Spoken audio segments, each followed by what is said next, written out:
Hello nerds, I'm Scruffy at Scruffy Tales, and this is the War Zone.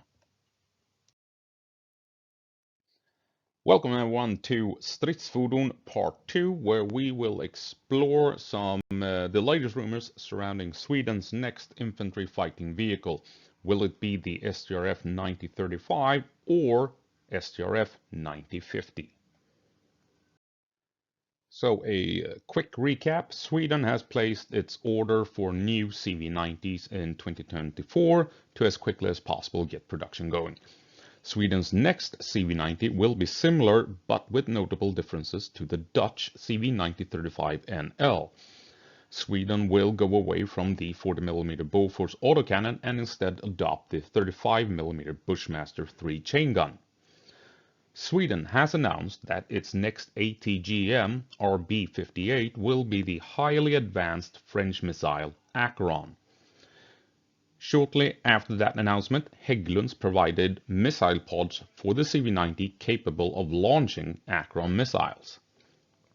The upgraded Dutch CV90 has repositioned the main gun to allow for an increased ammo capacity, apparently going from 70 rounds in total to 82.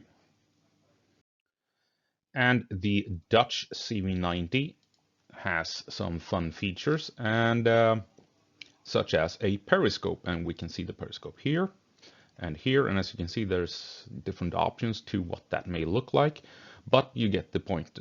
You have a periscope that goes up and that allows the vehicle commander to look around if they're behind cover, behind a ridge, behind a building or whatever, so you can spot targets without exposing the vehicle, and then you can make a decision and go up with just the turret and directly attack the enemy. And we can also see here the active protection system located here. We have one on either side of the vehicle.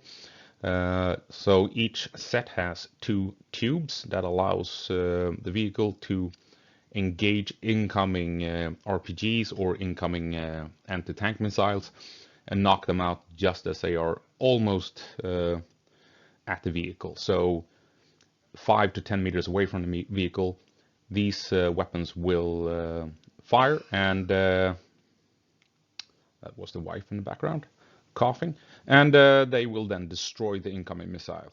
So obviously you can defeat these systems with saturation, but it makes it damn more difficult for ordinary infantry and a single vehicle to effectively rely on a RPG or missile to defeat a CV90.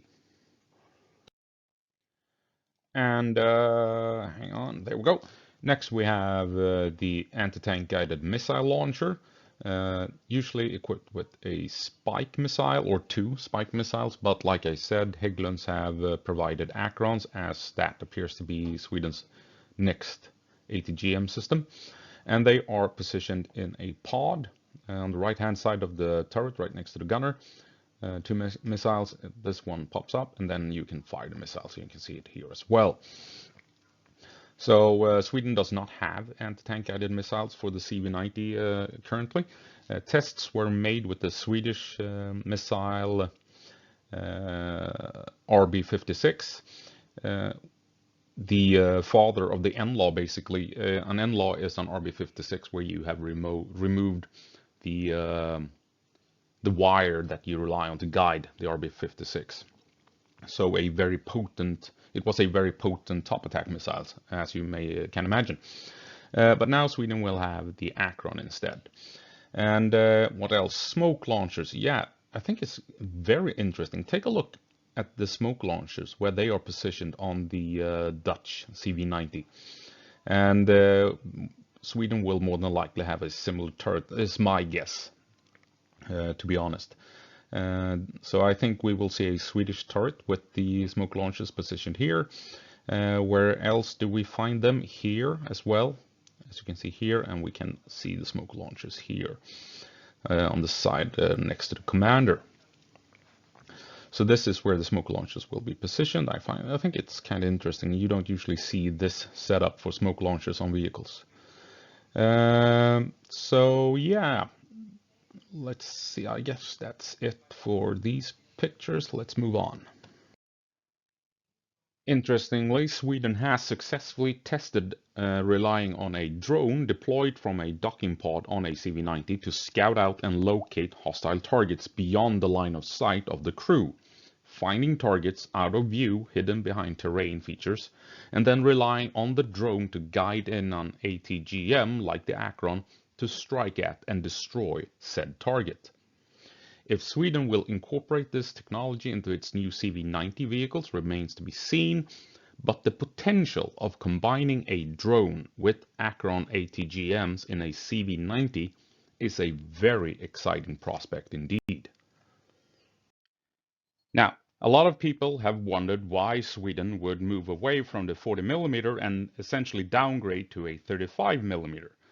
And one possible reason is that Sweden wants new vehicles quickly, and the CV9035s are readily available for production. You don't need to redesign a new turret with the 40mm in it.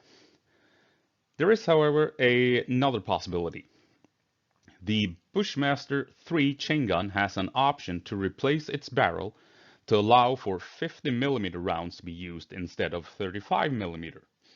The 50mm rounds are designed to work without flaw within the feeding system of the weapon, so switching caliber should not affect ammunition capacity or reduce space in general within the vehicle. The possibility is not entirely unthinkable, as we know that the US is currently trying to create a next generation IFV armed with a 50mm chain gun. After the famous engagement in Ukraine between a Bradley IFV and a T-90 main battle tank, we have all seen that a weak gun is not reliable in armored warfare. This is why Sweden in the 80s rejected the Bradley and went ahead to design the CV90 with the 40mm autocannon. At one point, a 57mm autocannon was considered.